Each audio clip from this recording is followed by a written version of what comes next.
Gary Hernandez here, and welcome to Cane Self-Defense with Master Gary Hernandez. This is our second video on the Savage Cane. Now, I've spoke about the Savage Cane before. It's when you know you have no other option but to go dead on straight at them and cause as much damage as you possibly can. What I was going over here was, let's say you're walking and you have an individual. He might have started following you a little bit, or he might have been in a lot of areas you're at, and you realize this person something's up with them. And as you're starting to pass them, and you might be in more of an isolated area between some vehicles or something, or in a parking lot or anywhere, and he starts reaching toward his pocket or starts reaching like he's going to pull out a concealed gun, and you know that he's pulling something, you're going to want to strike first and hard. But again, this is if you're 100% sure this person's going for a weapon. You see them starting to pull a weapon. Because if they already have a gun on you, trust me, if he has a gun, go like this, from here, you know, you're not gonna disarm him with your cane in front of him. You're gonna get shot. There are other things you're gonna have to do, and we'll cover that down the road.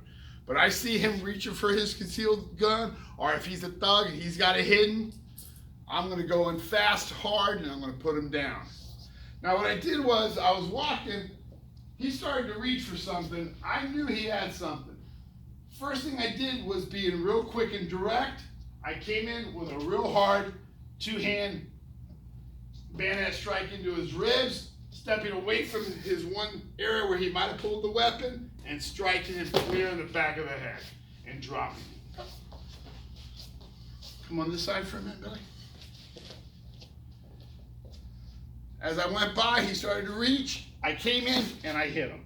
Now, if you notice, again, turned my horn away so it doesn't catch my clothing, and I shifted my weight in, catching him right in those ribs, stepping to one side with no wasted motion, coming around my head and catching him the back side of the head, dropping him.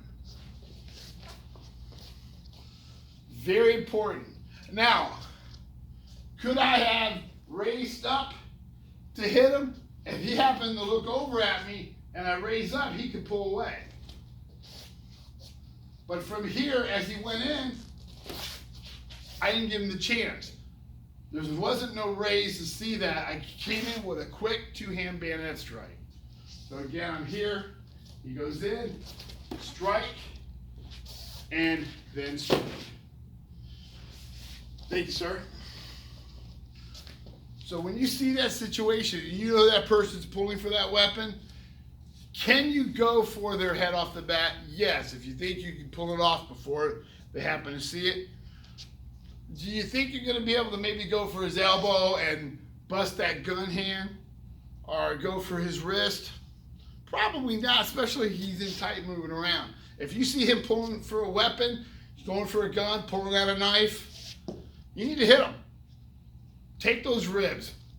You bust into those ribs real hard, especially concentrated coming in like that, he's not going to be able to breathe. He can't breathe, he isn't going to try to do anything. And then as he goes down, second hit, boom. So hopefully that technique helps. Because you got to remember something. You're basically, I'm walking down the streets, I'm just Gary Hernandez walking down the streets. All of a sudden these thugs come at me, I need to turn into Gary the Savage Cane Hernandez and go at them. I have no choice.